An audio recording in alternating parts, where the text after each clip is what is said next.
Hello everyone and welcome back to the channel, Say What's Real TV. Back with the review for Hulu's Reasonable Doubt. This is Season 3, Episode 7, Lost One. So we open up the episode exactly where we left off with Jax finding out that Mama Lou has cancer. She immediately has questions and they tell her that it's stage 2 colon cancer and she wants to know what is Mama Lou doing about treatment and all of that. He says she's still processing. So she asked Eddie when did he find out about it, and he said he didn't know anything until he came to LA for his gig. But he tries to reassure Jax that Mama Lou loves her. She just didn't want her to worry because she knows how important this case is to her. Jax was like, I don't give a damn about that case. So Louis, he sees how upset Jax is getting. He's like, baby, what do you need? She's like, did you know about this? And Louis tells her that he just found out less than an hour ago and insisted that Eddie tell her. Eddie gave him the side eye like, shut your snitching ass up. So Jax feels like both of them are hiding something from her and tells them she's getting ready to call her mom herself. And Eddie stops her and tells her that Mama Lou is resting, plus she doesn't know that they told her, and suggested that she get some sleep and call her in the morning. Jax was like, do you really think I'm gonna get some sleep? But she gave in and said, fine, I'll get some sleep, Dad, but you do the same. So apparently, in addition to talking about Mama Lou's condition, they also discussed Eddie's other secret off camera that we still don't know about, because as soon as Jax walks out of the room, Louis immediately shows Eddie to the door. Louis wants to know, when does Eddie plan on telling Jax the truth? And Eddie claims this is not the right time, and Louis reminds him it's never a right time with you. Eddie says, I don't have time for all this BS, you just take care of my daughter. Louis' response was, this is me taking care of your daughter, either you tell her or I will. And he slams the door in Eddie's face. Now Louis, you so big, bad, and bold, go ahead and tell her so we all can know what this secret is. But keep in mind, you were digging up dirt with Daniel behind her back and found out this information, so she just may be mad at you for that. So the next morning, we see Jax shooting over there to Mama Lou's house, and she parks the car and she sits there, and we get this flashback to 1986. So we see Mama Lou and Eddie during one of their happier times dancing in the living room as I Choose You blares in the background. Young Jax, she looks on at her parents in admiration, but then she goes and plays with one of her dad's instruments. He yells and curses at her like, don't be touching my ish. So of course her little feelings are hurt and she runs off crying. Mama Lou tells him, look, don't be talking to her like that. You don't want her to be scared of you. So when Mama Lou goes out of the room, we find out just why he was so protective of this instrument. It's because that's where he keeps his stash. So he then proceeds to pull it out, lay it all out like it was a buffet, as if he didn't have a care in the world or he was in the house by himself. He takes a few hits before realizing that baby Jax was standing there watching his every move, but he didn't give a damn, feeling all good now. He tells her, I'm sorry that I yelled at you, and come give daddy a hug. Baby Jax loved this man's dirty draws. She didn't care what he was doing. She just wanted her dad not to be mad at her anymore and went and gave him the biggest hug. But she does ask him, what is that, talking about the book of sugar? And he says, that's just daddy's good medicine. So Jax comes back to reality when her mom comes outside. So she jumps out the car and confronts her about this entire situation, telling her this is very serious and that she can't be driving herself back and forth to the doctor. Mama Lou says, well, that's what I've been doing and Eddie's been helping me. And I'm wondering, when Mama Lou went to the hospital back in season 2, claiming that it was from some diet and dehydration and this and that, did they give her the cancer information then and she's been keeping it to herself until Eddie called her and said he was back in town? But anyway, Mama Lou tells Jax she didn't want to worry her with all of that because Jax had a lot going on. And she tells Jax that she's going to be fine as she proceeds to try to get in her car to go to the doctor. And Jax now becomes the parent and is not taking no for an answer, letting her mom know, we are going to the doctor, not you, and I'm going to follow behind you, and don't try to lose me. Mama Lou couldn't do nothing but shake her head at Jax because she knows her daughter is stubborn as hell, because she's stubborn as hell. She gets it from her mama. And we get to see what that looks like up close and personal when we get into this doctor's office. So the doctor is explaining to Jax and her mom that she has an aggressive stage 2 cancer and shows them where her tumors are currently located. So Jack says to him she didn't know that surgery was a requirement for stage 2 cancer. He tells her rarely it's not. Some patients allow 2 to 6 weeks to do one of 3 things. Either allow their underlying condition to resolve on its own, which in this scene, Jax learns that her mom has hypertension. Apparently, Jax didn't know that by the way she looked at Mama Lou. He said 2, they go and get a second opinion, or 3, get their affairs in order before the surgery because it is very risky. So in hearing all of that, Jax realizes that this can be fatal for her mom to have this surgery, so she wants a second opinion. So the doctor tells Jax that he's been doing this for a long time, pretty much letting her know he knows what the hell he's doing, and this is the best course of action for her mom. So Jax, trying to take control of the entire situation as if her mom is Naima or something, tells him that the only course of action she sees is to get a second opinion. So I'm guessing that Mama Lou has already allowed 2 to 6 weeks to go by for her to get a second opinion, because he tells Jax that this is not a wait and see diagnosis. So Jax trying to take over and be in control as if her mom is Naima, and starts speaking for Mama Lou, telling the doctor thanks for all his confident and thoughtful explanations, but they're going to get a second opinion because she knows some of the best that's out there that owes her some favors, and thanks for his time. But Mama Lou had to let Jax know that she was the mother. She is an adult. This is her situation, and whatever she says is going to go. She tells Jax, I'm going to have this surgery, and Dr. Harlow will be the one to perform it. Period. So Jax then says to her mom, I'm coming to your house so we can discuss how we are going to proceed, and proceeds to let Jax know that she is the one in charge of her own decisions and her body and what she wants to do with it. She then tells Jax, I don't know who we is, but this is what I'm doing. So if you come by, only say hello and nothing else. And that's that on that. So Jack, she leaves the doctor's office and immediately gets on the phone with Lewis, and she tells him all about the risky surgery and ignores what Mama Lou just told her, and tells Lewis they need to sit down and come up with a list of the best clinics in the country to consult with for a second opinion. Then she remembered that she's supposed to be hosting Autumn's baby shower, and brought up Ozzy's case and realized how overwhelmed she was, and Lewis stopped her in her tracks and told her that maybe she should take some time off from work because this situation with Mama Lou is far more important than all that other stuff. And she agreed, so she head over there to the firm, and when she sees Bill, she lets him know that he needs to take lead on the next witness, Dr. Wilder, and he wants to know is everything okay, and she tells him that her mom has cancer. Bill seemed genuinely empathetic by hearing this news, but Jax kept on talking about work as if she had just said that her mama had a common cold. And Bill is like, hold up, we can get a continuance on this case. Forget all that momentum crap. You're Jack Stewart. You will continue to be Jack Stewart after spending time with your mom. Like, let me handle this. Jack, she gets emotional, and he offers her some tissue, and he lets her know that if there's anything her family needs, like a casserole or something, and Jax was shocked, like, you cook a casserole? He says no, but Uber Eats does. And she got a little chuckle out of that, and she thanked him. But then they were rudely interrupted by Steven coming in there talking about how's the new dream team, and I was shocked that Vince wasn't joined at the hip like he always is. Jax pretty much let him know that everything with the case was going great, and she got out of there quick and in a hurry. She did not have time to be bothered with him, and she did not disclose any of her personal information. So I guess Steven felt that breeze coming off of Jax's shoulder, because he asked Bill, did he miss something? And Bill says her mom has cancer. And I'm like, sir, if you didn't hear her tell Steven her personal business, why did you feel the need to blurt it out? Because truth be told, Steven doesn't give a damn. Bill tells him he's going to file a continuance, and he doesn't want to hear that. He really doesn't want any delays. He wants Ozzy's case closed so they can go ahead with the merger, saying that it would be best for all of them, and he says not for Jax.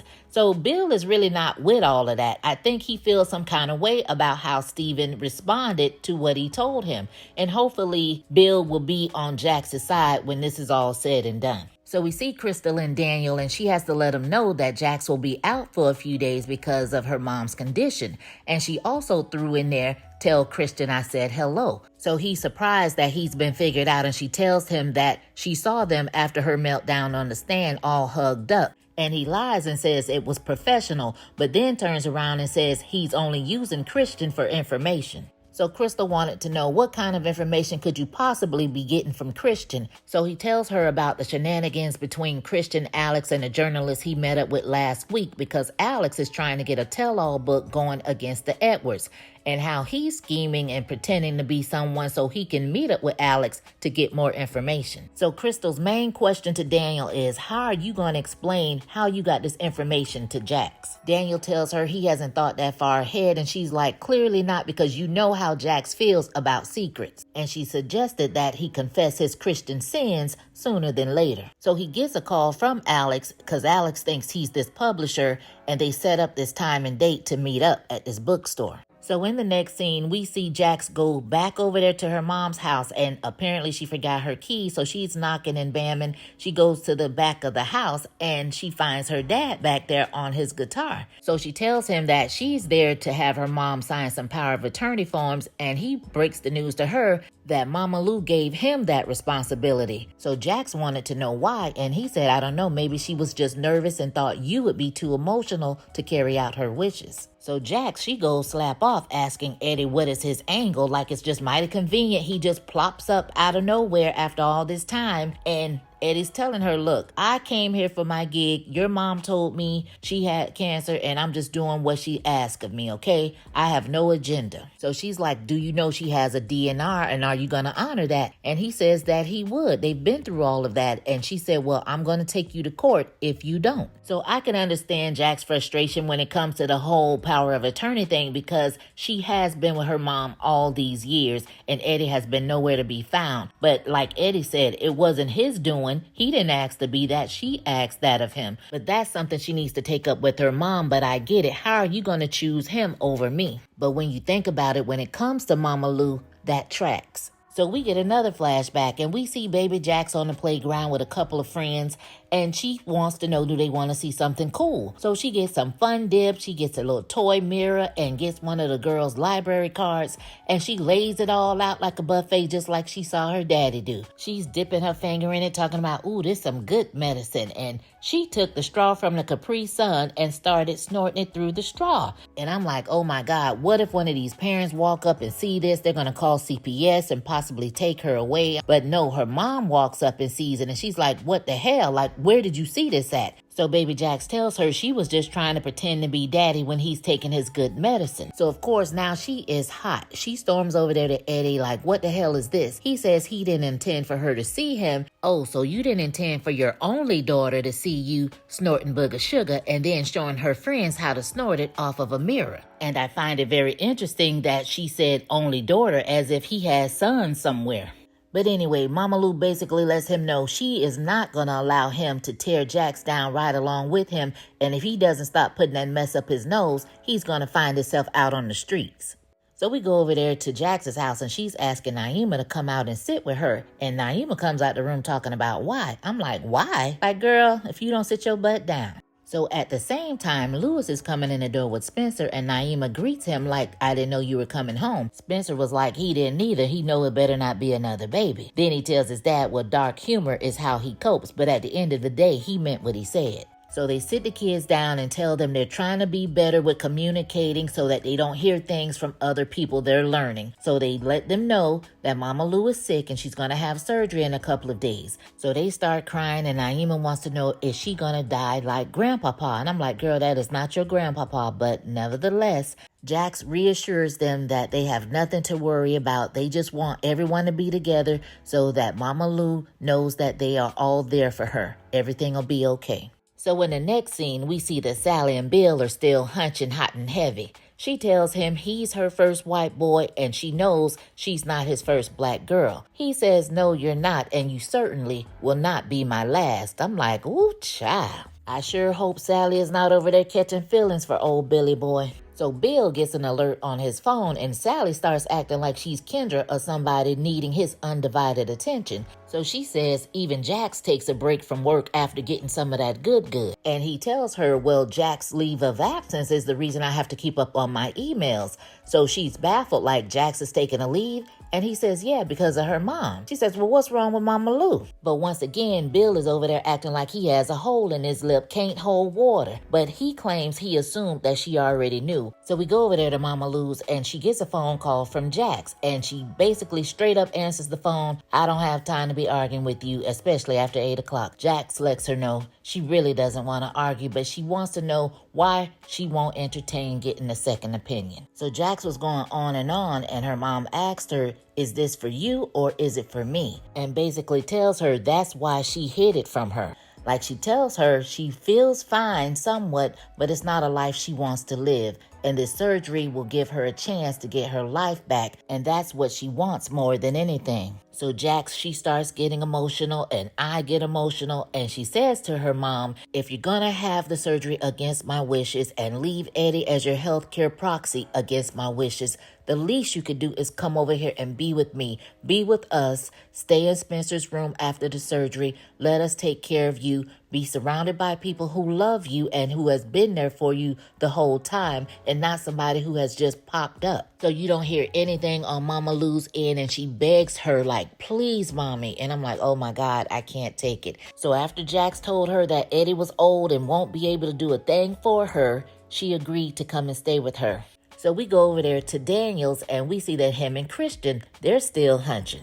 He has her cell phone up to her face trying to get into it by using face recognition. So when he opens it up, he goes straight to the conversations and text messages that she had with Alex Hill. But my thing is, what made Christian change from F no in her contacts to Alex Hill? We saw him call her phone like back to back to back under F no. Now it's back to his real name for whatever reason. And why is her brother's name spelled out instead of just saying my brother? If you call him every day, that's your bestie. Why do you have Ozzy Edwards in there? And side note, speaking of phones, where is Wendy's phone that they did a whole search warrant in Ozzy's house for that they have yet to find? And where is her car? But anyway, back to Daniel. When he realizes that the messages between the two of them are deleted, he questions it. And he basically goes in her phone so that he can share her location to his phone.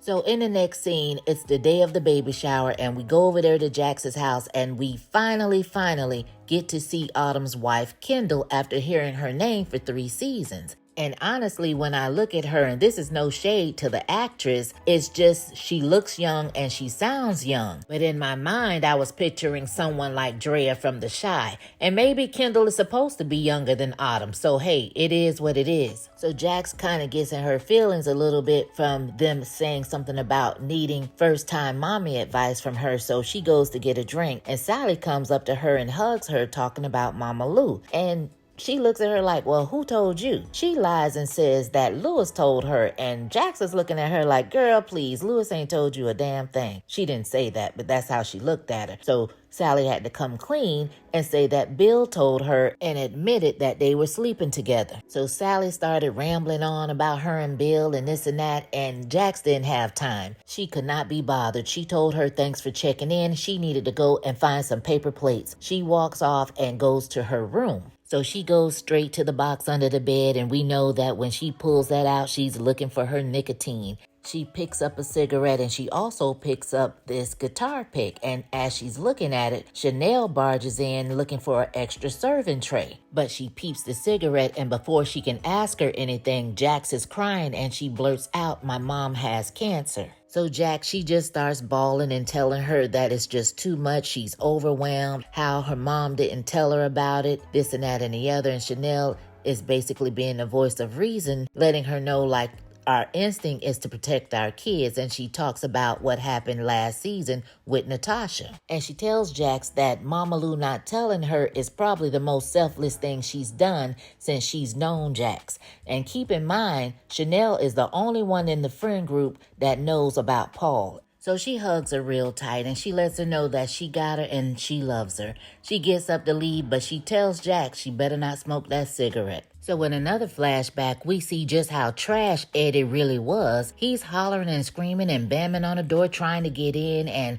Mama Lou is crying. Jax comes out and she's telling Jax to go and hide. And Jax is like, why we can't let Daddy in? And she's trying to protect her, telling her we're just playing a game right now. Just go in the room and hide. So when he sees Jax, he's trying to manipulate her to open the door for him. As he's bamming and screaming, Mama Lou finally has to say, go away before I call the cops and get a restraining order. He starts cursing her out, calling her out her name like F you 304, F you. That mouth of Eddie's was real reckless back then, and quiet as it's kept, it's still reckless the way he read Lewis, but hey, that's neither here nor there. So anyway, Mama Lou, she is frustrated, she's aggravated, she's annoyed, she's overwhelmed, and she is just sick and tired of being sick and tired of Eddie and his foolishness, to the point that all she can do is just cry and slide down the back of the door. And we often see Jax does the same thing when she gets stressed out. So we go to the hospital and Bill shows up with some flowers. And in this moment, it seems like Bill is being very genuine. He seems like he really cares about what Jax is going through. Jax is very appreciative and tries to bring up the case. And he tells her, look, I got it. You just need to be present, like where you are. Just worry about your mom, basically is what he was saying. So we see Daniel over at the meetup spot waiting on Alex, and he looks at his watch and he's late. So he calls Alex and it goes straight to voicemail. He looks at his phone to try to see what Christian's location is and realizes that she's at the hospital. So he quickly gathers up all of his stuff and heads over there. So over there at the hospital, Jax goes in there to see her mom, and she sees Mama Lou and Eddie looking like they were so in love, like they were back like they never left, with Heat Waves Always and Forever playing in the background. So Jax lets her know that they're ready for her. So they wheel her down there, they hold her hand, they let her know they love her, and they're going to be there when she comes out of surgery. So when they get her to the surgery room and they open the door, it was so bright and white, it was like angelic. I was like, oh my God, what are you guys trying to say? So we get another flashback and we see baby Jax in the house watching her cartoons when she hears a knock on the door. She looks out the window and immediately opens the door, and it's her dad. She is elated. This girl loves her daddy down. You hear me? They hug it out. They are so happy to see each other. But he has an agenda. So he asks her, where's her mom? And she tells her she went to the store. So he tells her he's going to make her a snack and he has a surprise for her. So he puts her back on the couch. And he goes in the kitchen looking for this stash he has. So when he finally finds it, we see Eddie doing the absolute most, doing all the things that junkies do to get high. So Mama Lou finally comes back from the store and she tells Jax she's going to make her a snack. Jax was like, no, that's okay. Daddy's in the kitchen already making me a snack. Mama Lou was looking like, what the hell? So she goes to the kitchen and we see Eddie OD'd on the floor, laid out with the syringe still stuck in his arm. So of course she is shocked. She drops her groceries. She runs to him screaming and hollering, trying to make sure he's not unalive, but at the same time beating his ass for even trying her like this. And Jax comes in there witnessing all of that, and she's trying to push her out of the way as she goes to call for some help. And I appreciated this flashback because it gave us detailed information and visuals to the conversation that Mama Lou and Jax had from a previous season when she was telling Jax how she had to protect her from her dad and his addiction. We see Jax and Lewis having a moment as they wait for Mama Lou to come out of surgery, and they both share the fact that they are not okay. And they basically just comfort each other. So in another flashback, we see Mama Lou is fed up. She done packed up the entire house. Her and Jax are going to live with Aunt Shirley. Jax over there cute as a button. She's asking 1,001 questions, and they're all about her daddy. Like, I'm going to ask Daddy, can we stay? And why can't he come? And, oh, are we going to see Daddy after that? And this and that and the other. That girl knows she loved her daddy. And Mama Lou got fed up because she was asking so many damn questions. But she had to bring it back because she hurt Jax's little feelings. But even after all of that, she still wanted to know, did her daddy leave her a surprise? One thing is for certain and two things for sure. Never promise a little kid anything unless you plan on following through with what you said, because they are never going to let you live it down.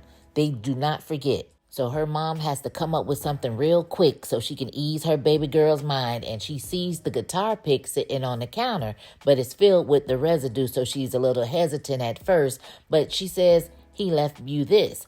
And Jax is just as happy as she can be, but Mama Lou has to go to the kitchen sink and scrub it down. She probably scrubbed it for about an hour, for real, just so she can get that mess up off of there to give to Jax. And she's standing there watching it and crying, and Jax goes up to her telling her, "Mommy, don't cry." And that part was sad, knowing that she had to really be strong for herself and for Jax. But at the end of the day, that's a lot to be going through.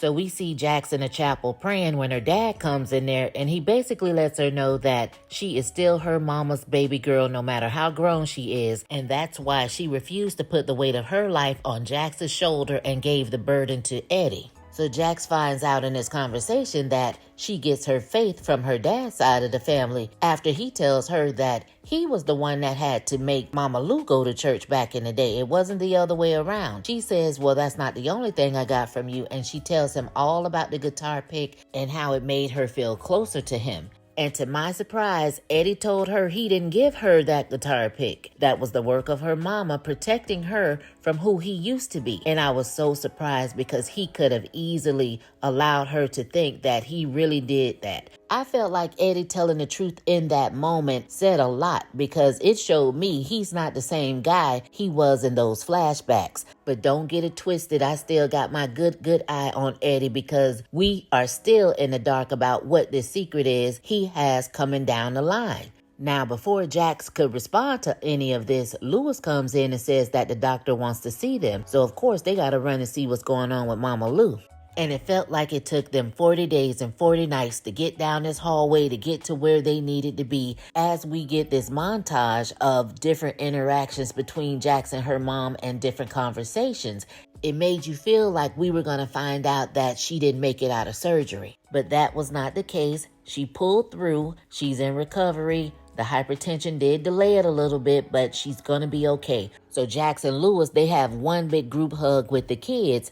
We see Eddie standing on the outside looking in like he wants to join as well. So Jax, she notices and she goes over and gives her dad a great big hug. He hugs her back. She tells him she loves him and he says, "I love you too, baby." All the while, Lewis is sitting over there looking at the corner of his eye like, "I got my good eye on you and you better tell her." So Daniel, he gets to the hospital, goes inside, and he immediately runs into Christian. The two of them play in each other's faces about why they were there. And of course, she lies and says she's there for a friend, a girl that had a biking incident. And I already told y'all that Christian will lie quicker than a heartbeat. So he peeps that she just came out of ICU and tells her that he's here for her. And she does her usual because she knows that it's going to get to Daniel. She gives him a kiss and tells him that she'll check in with him later, and she walks off. So of course, he goes and sneaks into ICU. And the next thing you know, he's talking to Jax, letting her know that Alex Hill is the one over there in ICU after he followed Christian. But he still didn't tell her that he was hunching her though. But anyway,